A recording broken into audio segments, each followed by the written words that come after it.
Buenas tardes. Bueno, yo he titulado mi sermón El mejor vestido y el mejor vino. Y me parece muy sugerente este título, ¿verdad? El mejor vestido y el mejor vino. Porque ¿a quién no nos gusta y a quién no le interesa llevar el mejor vestido y beber el mejor vino? Pues en esta tarde vamos a buscar el mejor vestido y el mejor vino que hay en la Biblia. Vamos al Evangelio de Mateo.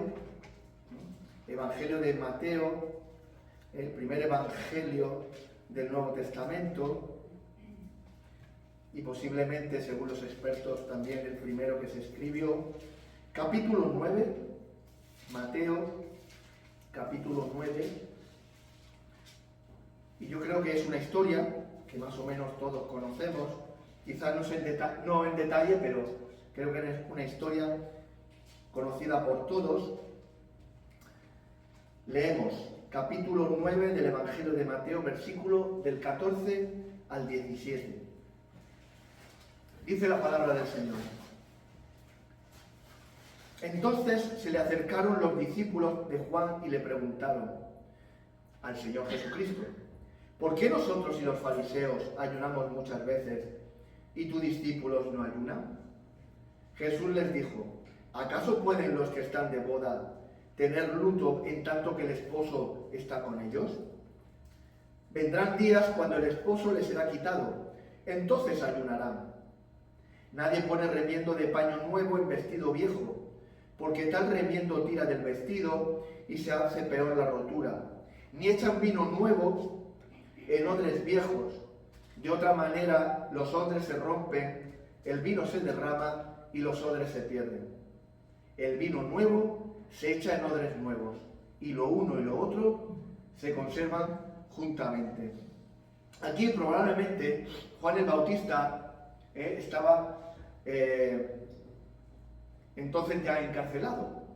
Sus discípulos se acercaron al Señor Jesús con un problema pregunta, ¿no? Porque estaban viendo cosas que no esperaban ver en el Mesías prometido. Y dice, pues lo mejor es preguntar, ¿no? Ante la duda, lo mejor siempre es preguntar. Pues Juan manda a sus discípulos y a Jesús y preguntarle. Y ellos ayunaban muchas veces, pero los discípulos de Jesús no ayunan. Como que parece que les da todo igual, como que parece que todo está bien y va bien. Y estando Juan el Bautista encarcelado y viendo el ambiente espiritual, político, social de Judea o de Palestina completa, todo no está bien. ¿Por qué los discípulos de Jesús no ayunan, no se quebrantan como los demás? ¿Por qué? Los fariseos y también los discípulos de Juan el Bautista, que eran judíos. Hay que recordar siempre que estamos en un ambiente judío con judíos, con auténticos judíos, que se puede decir que han mamado el Antiguo Testamento y han mamado el judaísmo, y más o menos todos tenían el mismo concepto y la misma idea de lo que debía de ser Israel, de las promesas a Israel, las promesas a Abraham, o lo que es el ayuno, los sacrificios en el templo. Pues con esta idea, pues unos y otros, los fariseos y también los discípulos de Juan, se jactaban y se enorgullecían de sus ayunos. Porque además el ayuno ha sido considerado durante siglos una señal de gran devoción y espiritualidad. Y hoy en día también se sigue considerando así, que el ayuno es un gran signo de espiritualidad, ¿no? de que te ayuda a estar más cerca de Dios. Y eso inevitablemente puede llevar al orgullo, como ellos estaban orgullosos, ¿no? de ayunar. Y más que ayunar, porque si vamos al Antiguo Testamento, el Dios solo había ordenado un día del ayuno al año, que era el día del Yom Kippur, el día de la expiación. Sin embargo, los fariseos y cualquier judío que se preciara ayunaba muchas veces. Es decir, tenían razones para estar orgullosos, ¿no? Porque cumplían más de lo que Dios había ordenado. Pero Jesús les pregunta, indirectamente, ¿no? Les pregunta, y nos pregunta hoy a nosotros, porque también tenemos este concepto del ayuno, ¿no? ¿Por qué y para qué ayunas? ¿Por qué y para qué? ¿Para quererte más espiritual? ¿Para quererte más importante? Dos objeciones de Jesús al ayuno que ellos practicaban, que cualquier judío conocía, ¿no? Uno era que no era el tiempo apropiado para ejercer esa devoción, ¿eh? Porque hay que recordar que el Señor Jesús en realidad no prohíbe el ayuno, pero sí nos lleva a entender cómo debe de ser. Bueno, pues en esta historia en particular, luego hay otros muchos textos en los que el Señor Jesús y los apóstoles hablan más del ayuno, pero en este en particular el Señor da dos objeciones. Uno es, como he dicho, que no era el tiempo apropiado para ejercer el ayuno, ese tipo de devoción. Y segundo, la incompatibilidad de la dispensación de la ley y la gracia. La incompatibilidad de la ley y de la gracia. ¿Qué significa eso? Y el Señor da dos ilustraciones. Porque también la mejor manera de aprender las cosas es con historias. Además se nos queda mejor en la memoria, ¿no? El Señor nos da dos ilustraciones, además fáciles de entender por todos. Y que entendamos todos. Nos habla de vestido y nos habla de vinos. No hay que ser modista, no hay que ser modista, ni hay que ser experto en vinos para entenderlo. Un novio y una novia y una boda. Ese es el contexto, ¿no? Las bodas no son el lugar y momento para ayunar. Estamos en la primera objeción, ¿no?, que da el Señor Jesucristo. Las bodas no son el lugar y el momento para ayunar. No es el momento para el quebranto y el dolor. Yo creo que eso lo entendemos todos. Y también lo entendieron ellos. Pero llegaría un momento en que Él, el Señor Jesucristo, no estaría. Y entonces sí era el momento de hacerlo. Porque ya no hay unas bodas. El novio ya está fuera. El novio ha desaparecido, por decirlo de alguna manera. El novio ha ido donde estaba primero, a los cielos. Y con esto el Señor está anunciando su partida. Algo muy importante. Está anunciando su partida. Anuncia su muerte. Aunque esto, como he dicho anteriormente, no es el Señor con esto ni está hablando a favor ni en contra del ayuno, sino de ese momento específicamente. A partir de esto, Jesús entra en una nueva dimensión de las preguntas que le hicieron. Juan anuncia el fin de una dispensación o pacto. Comienzo de la gracia, fin de la ley o fin del Antiguo Testamento. Y que respectivos principios no pueden mezclarse. Intentar mezclar la ley y la gracia sería como usar un remiendo de paño nuevo, literalmente sin encoger, para arreglar un vestido viejo. Una ilustración, ¿verdad?, que fácilmente entendemos todos. En cualquier parte del mundo. En cualquier parte del mundo. Los colores no pegan, desentonan, y sobre todo al lavarlo, el remiendo se encogería, desgarrando el vestido viejo y lo rompería.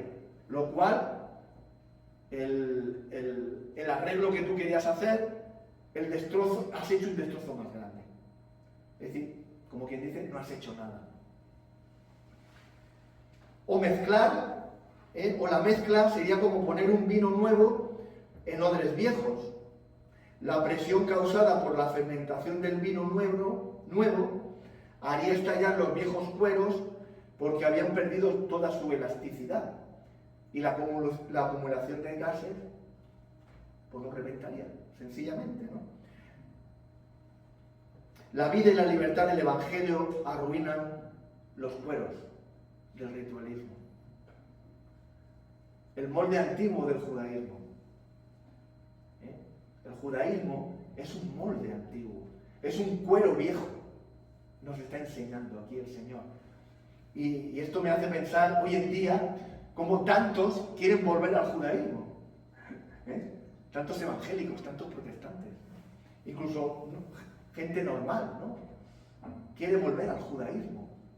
Pero si el Señor Jesucristo ya ha dicho que es un vestido viejo el judaísmo, y son unos odres viejos que se rompen. La fe, el evangelio que Jesús traía, no sería un apéndice u otra secta del judaísmo, otra enseñanza que nos está dando aquí el Señor. La introducción de la nueva era cristiana, de la gracia y la fe, resultaría inevitablemente en tensión de este vestido viejo con un remiendo nuevo y de estos odres viejos con un vino nuevo. Eso inevitablemente causa tensión, ¿no? Y eso no es bueno. Eso no lleva a nada positivo normalmente. El gozo introducido por Cristo no podría quedar contenido dentro de las formas y los rituales del Antiguo Testamento. Había de establecerse un orden totalmente nuevo de las cosas. Y una razón muy lógica para esto. Dice Romanos capítulo 11, versículo 6. Y si por gracia, ya no es por obras. De otra manera, la gracia ya no es gracia. Y si por obras, ya no es gracia. Como se suele decir, ¿qué parte de esto no se entiende? Tienes que ir a un seminario 5 años para entender esto. Que o es por obras o es por gracia. No se pueden mezclar las cosas. O es una cosa o es otra. La mezcla de lo viejo y lo nuevo no es recomendable ni bueno. Y sin embargo es lo que se ha hecho por toda la historia de la cristiandad. Y desgraciadamente no que se ha hecho, sino que se sigue haciendo. Mezclar lo viejo con lo nuevo. Y es especialmente triste después de tantos siglos de experiencia en lo que se ha intentado mezclar y se ha visto que estas mezclas no dan buenos resultados. Hoy en día, quitando las evidentes herejías, hay una mezcla que no es judaísmo ni cristianismo. Si mezclas lo viejo con lo nuevo, si mezclas el Antiguo Testamento con el Nuevo Testamento, no es ni judaísmo ni cristianismo. Con la consiguiente confusión. ¿Qué es lo que creemos nosotros? ¿O qué es lo que me estás predicando? Y esta confusión, de una manera natural, aleja a las personas de Cristo y de la salvación normalmente. Otro texto contundente, Efesios 2:8. Vamos a buscar los que sean aquí teólogos, solo los que sean teólogos y hayan estado 5 años en un seminario. Los demás no lo busquéis, porque no lo vais a entender, sencillamente. Efesios 2, Efesios capítulo 2, versículo 8 y 9. Porque por gracia sois salvos, por medio de la fe.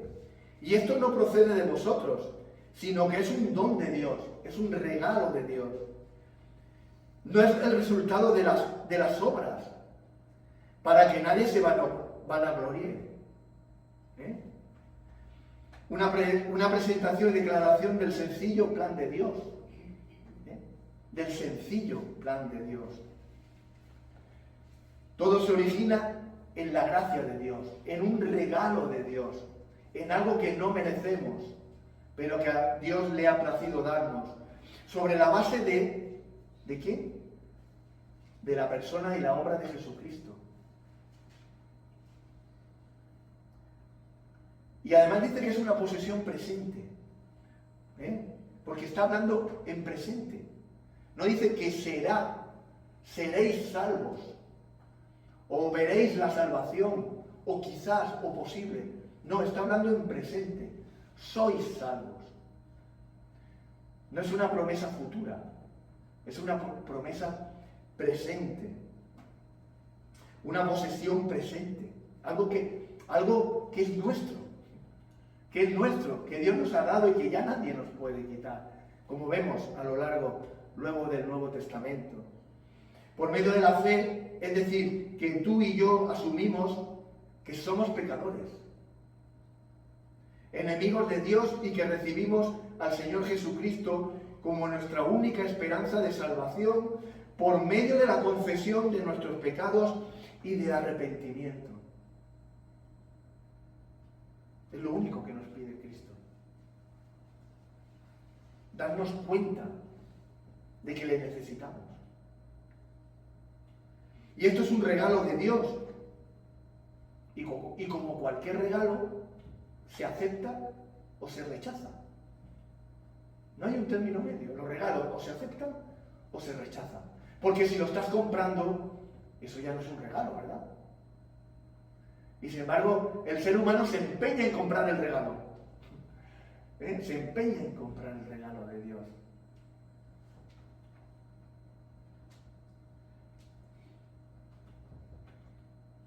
No lo puedes ganar. Los regalos no se ganan, porque ya no es un regalo. Lo que se gana, como el sueldo de nuestro trabajo, yo me lo he ganado.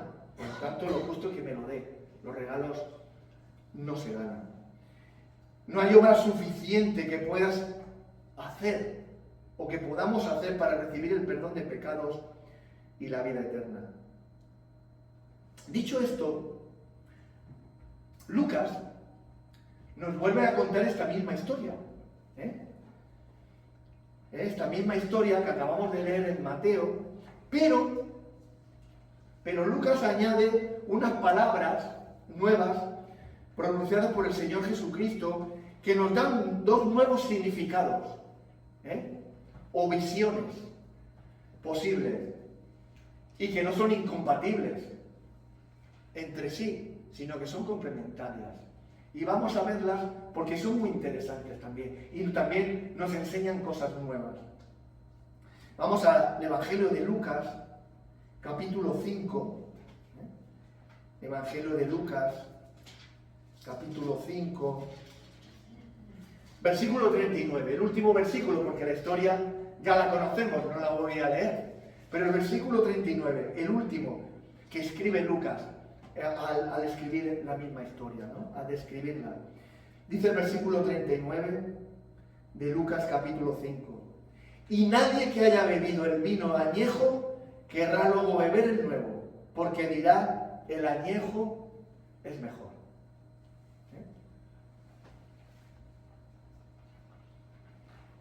Aquí hay dos posibles interpretaciones, y como he dicho, las dos son muy interesantes y no son incompatibles con lo que ya hemos comentado sobre Mateo, o sobre las dos que voy a comentar aquí. Esto puede representar la primera interpretación o esta nueva visión. Esto representa la natural desgana de los hombres a abandonar lo viejo, la ley, el Antiguo Testamento, las obras, por lo nuevo. ¿Y qué es lo nuevo? El Evangelio de la gracia. Hay una natural inclinación a nosotros a no, yo me quedo con lo mío, con lo viejo, con lo que yo conozco. Hay una natural tendencia que tenemos, ¿verdad? Y nos quedamos con el judaísmo, por el cristianismo, la tradición, por lo que me han enseñado mis padres. Preferimos todo esto antes que la verdad clara y directa del Evangelio. Hay esta tendencia. Y yo creo que todos conocemos personas que nos han dicho, no me cuentes cosas nuevas. Yo a lo que conozco, a lo que me han enseñado, a lo que estoy cómodo, en realidad, cómodo. A ver, los que aman lo viejo, los que aman lo viejo, ¿por qué aman lo viejo? Pues hay una sencilla respuesta, por pereza mental y espiritual, normalmente, por pereza mental y espiritual.